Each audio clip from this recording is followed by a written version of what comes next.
He said, what are you going to do after the fight? I said, I'll tell you what I'm going to do. I'm going to be deeply depressed for a long time.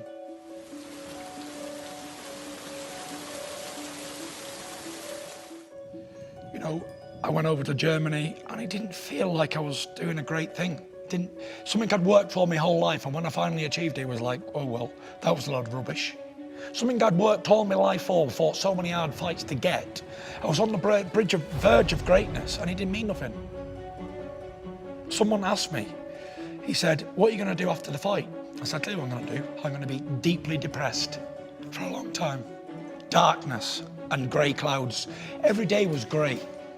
Every day I woke up after that fight, even before the fight, for a long time would be grey days. I knew something was wrong with me my whole life. Growing up as a child, I'd feel a loneliness even when I was with other people. I felt like, have you ever been left behind somewhere when everyone else is going somewhere and you're left? That's how I'd feel on a regular basis, and I didn't know what it was.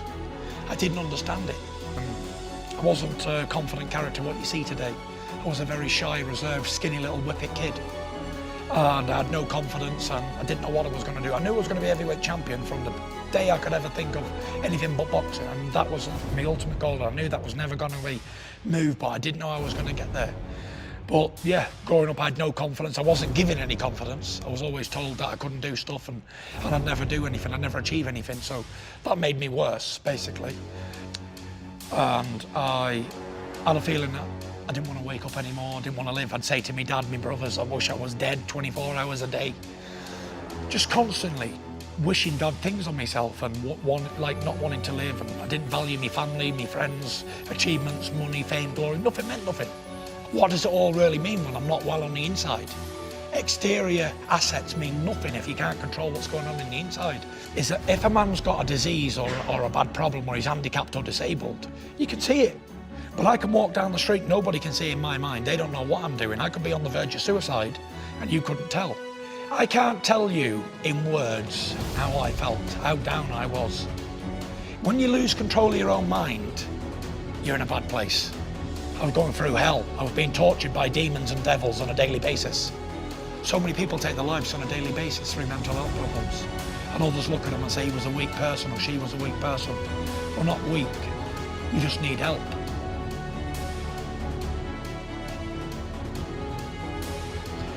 Turning point was, I went out Halloween dressed as a skeleton in a fancy dress party. I went out about 9 o'clock and I expected to stay out all night and get smashed. I had one drink. I looked around me and I thought, what am I doing? I'm back normal again now, yeah? I'm back like thinking straight. Still drinking, but I'm thinking sensible again. I got down, I took the skeleton suit off and I got down on my knees. And I was in a dark room on my own. And I was praying to God to help. I was begging, there was tears rolling down my face. And I said, look, I said, I know I've been tested, I know I've done so many things wrong. I said, please intervene here and show me the way, show me the light. I said, because I'm sick of living in darkness. And I got up off my knees and I felt a weight lifted off my shoulders.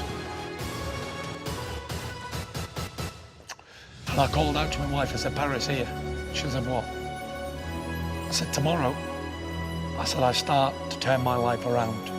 But I am so confident that I'm going to come back and everything's going to be swept away. I got my tracksuit on in the morning and I was going to run 2 miles. I got about 200 yards and stopped. And I thought, right, I can't run. I've run all my life, I've always been a very good runner. And I got 200 yards and I was totally gone. I could feel my belly moving on it. It wasn't like a fat like jelly, it was like solid brick. I thought, okay, I'm going to walk the rest, and I walked. And while I was walking, I was on my phone, and I saw a little video from Deontay Wilder. And he said, Tyson Fury let himself down, let his family down.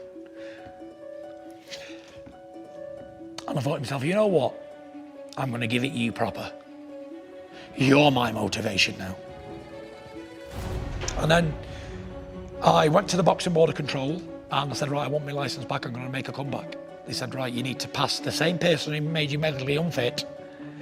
You've got to go and get medically fit. And if that doctor makes you medically fit, mentally and physically, then we haven't got a problem with it. I said, fine.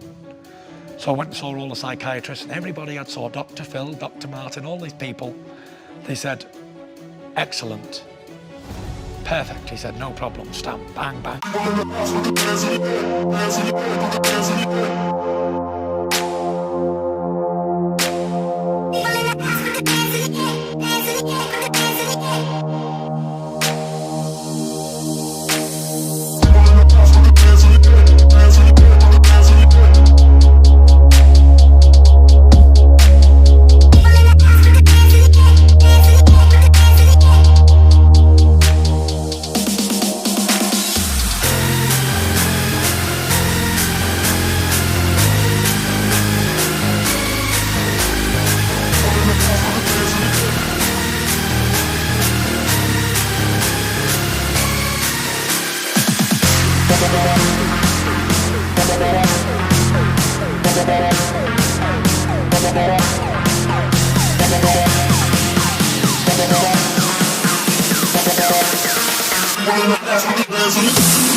That's